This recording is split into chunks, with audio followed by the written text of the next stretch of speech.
एक समय की बात है। एक बहुत ही सुंदर और शांत गांव था।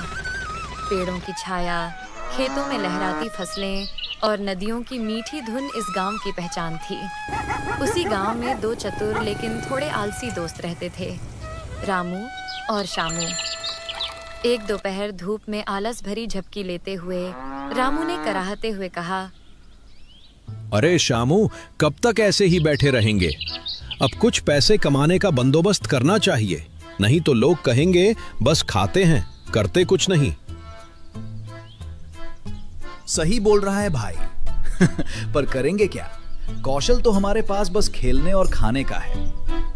तभी उधर से एक आदमी गुजरता हुआ उन्हें देखता है और हंसते हुए कहता है, अरे रामू शामू, तुम दोनों ने नई मटन बिरयानी चखी क्या? मजा आ जाएगा, उंगलियां चाटते रह जाओगे। शामू उत्सुक होकर उछल पड़ा। कौन सी बिरयानी? गांव में कोई नया आया है क्या? वह आदमी रहस्यमय अंदाज में बोला, हाँ भाई, गांव के बाहर एक नया बिरयानी वाला आया है। उसकी बिरयानी का तो कोई जवाब ही नहीं। चल शामू, बिरयानी का नाम सुनते ही मुंह में पानी आ गया। अभी चलते हैं। दोनों दौड़ते हुए उस ठेले तक पहुंचे। भाई, 2 प्लेट बिरयानी देना। रामू ने खुशी से कहा। बिरयानी वाला अफसोस जताते हुए बोला, माफ करना भाई, आज की सारी बिरयानी खत्म हो गई।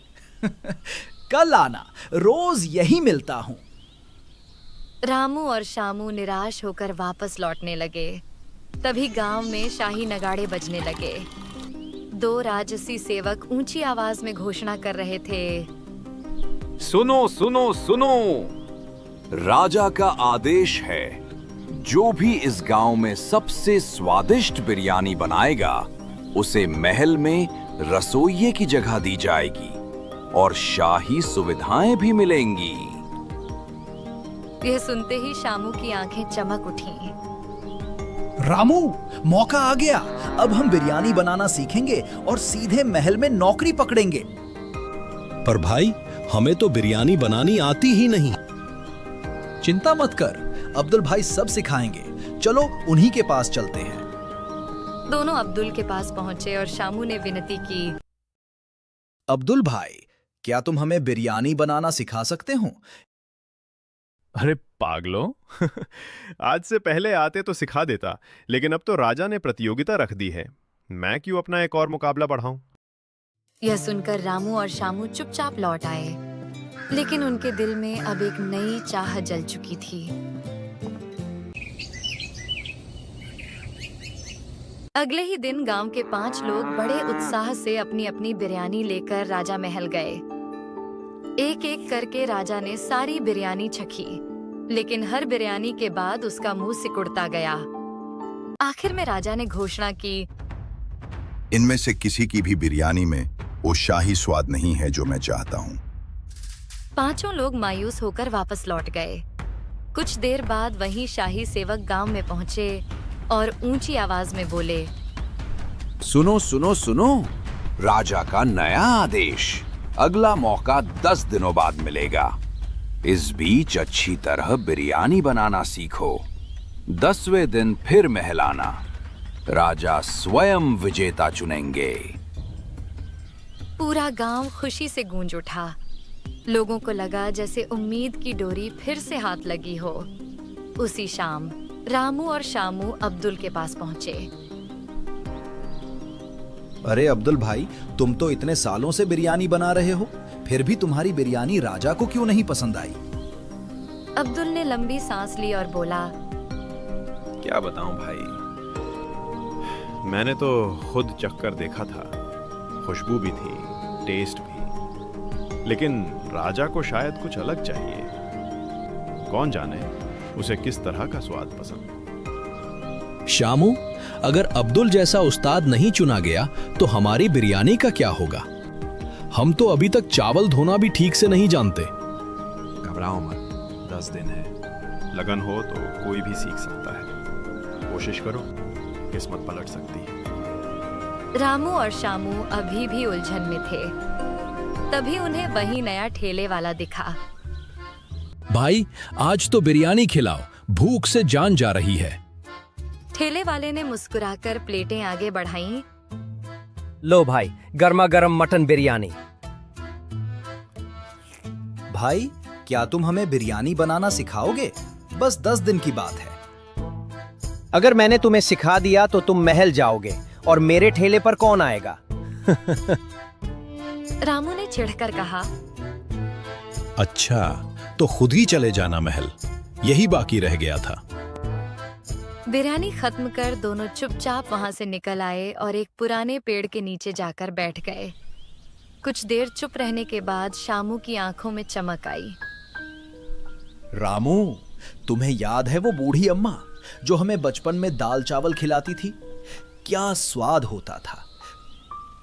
हाँ यार, उनके हाथ का स्वाद तो आज तक नहीं भूला। मुंह में पानी आ गया। क्यों ना उनसे पूछें? क्या पता उन्हें बिरयानी बनानी आती हो। उनके खाने में तो जादू था। चल, अब वही एक उम्मीद बची है। बूढ़ी अम्मा ही हमारी आखिरी उम्मीद है। और दोनों उम्मीद की नई लौ लेकर बूढ़ी अम्मा के घर की ओर बढ़ पड़े। रामू और शामू तेजी से गांव के आखिरी कोने पर बने एक छोटे से मिट्टी के घर की ओर बढ़े। वहीं रहती थीं बूढ़ी अम्मा, जिनके हाथों की दाल और चावल का स्वाद आज भी उनकी यादों में ताजा था। दरवाजे पर पहुंचते ही शामू ने आवाज लगाई। अम्मा, अम्मा, घर पर हो क्या? अंदर से धीमी आवाज आई। कौन है रे? रामू और शामू अंदर गए। अम्मा, आपको पता है ना, राजा ने बिरयानी बनाने का मुकाबला रखा है। अम्मा ने मुस्कुराते हुए कहा। हाँ रे। पूरा गांव चर्चा कर रहा है, मगर तुम दोनों क्यों इतने उत्साहित दिख रहे हो? अम्मा, क्या आप हमें बिरयानी बनाना सिखा सकती हैं? अम्मा कुछ पल चुप रहीं, फिर बोली। बेटा, मैंने कभी बिरयानी नहीं बनाई, लेकिन खाना तो जीवन भर बनाया है। जो जो आता है उसी से कोशिश करते हैं। स्वाद दिल से बनता है, बर्तन से नहीं। ये सुनते ही दोनों के चेहरे खिल उठे। अम्मा, आप हाँ बोलो, बाकी हम सब ले आएंगे। चलो फिर आज ही शुरुआत करते हैं। शामू दौड़कर बाजार चला गया और ताजा मटन लेकर लौटा। उधर अम्मा और रामू ने रसोई में तैयारी शुरू कर दी। अम्मा ने चावल धोकर पानी में भिगो दिए। फिर मटन में मसाले, भुना प्याज, अदरक लहसुन का पेस्ट, हरा धनिया, पुदीना और दही मिलाकर अच्छा से मसाज किया। बेटा, माँ सिर्फ मसाले से नहीं, धैर्य से गलता है। जल्दी मत करना। धीरे धीरे खुशबू रसोई में फैलने लगी। पहले चावल पकाया गया, फिर मटन को धीमी आंच पर रखा गया।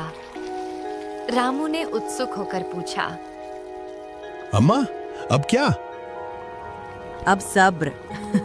जब मटन 90% पक जाए, तब उसके ऊपर चावल डालकर दम देंगे। असली बिरयानी वहीं से शुरू होती है। कुछ देर बाद जब बर्तन खोला गया तो सुगंध ऐसी थी जैसे पूरा गांव महक उठा हो। शामू ने एक निवाला छकते ही कहा। अम्मा, ये तो जादू है।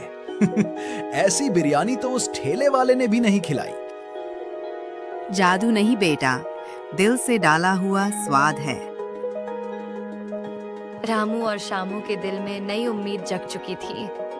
अब वे महल की ओर नहीं, अपने सपने की ओर बढ़ रहे थे। दस दिन पूरे होते ही रामू, शामू और पूरे गांव के लोग अपनी अपनी बिरयानी लेकर महल पहुंचे।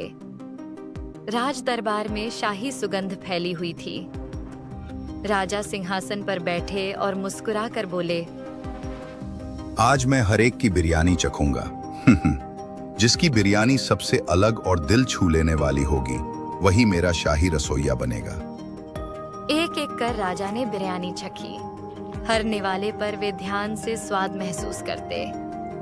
पूरा दरबार सांस रोककर नतीजा सुनने का इंतजार करने लगा। राजा दरबार में आए और बोले। आप सबने बहुत मेहनत की है। 3 बिरयानियों ने मुझे प्रभावित किया, हरिया की, अब्दुल की और तीसरी रामू और शामू की। रामू और शामू की धड़कनें तेज हो गईं। राजा ने आगे कहा, तुम चारों में से अब एक आखिरी सवाल का जवाब तय करेगा कि विजेता कौन बनेगा। हरिया, अब्दुल, रामू और शामू एक दूसरे को देखने लगे। राजा ने गंभीर स्वर में पूछा, बताओ, बिरयानी में सबसे जरूरी क्या है? वो क्या चीज है जो उसे असली स्वाद देती है? हरिया ने तुरंत कहा, मसाले महाराज। नहीं, गलत। अब्दुल ने आत्मविश्वास से कहा, मटन या चिकन, यही तो जान है बिरयानी की। राजा ने सिर हिलाया और बोले, नहीं, ये भी गलत। अब बारी आई रामू की। उसने सोचा और बोला, खड़े मसाले महाराज। यह भी सही नहीं है।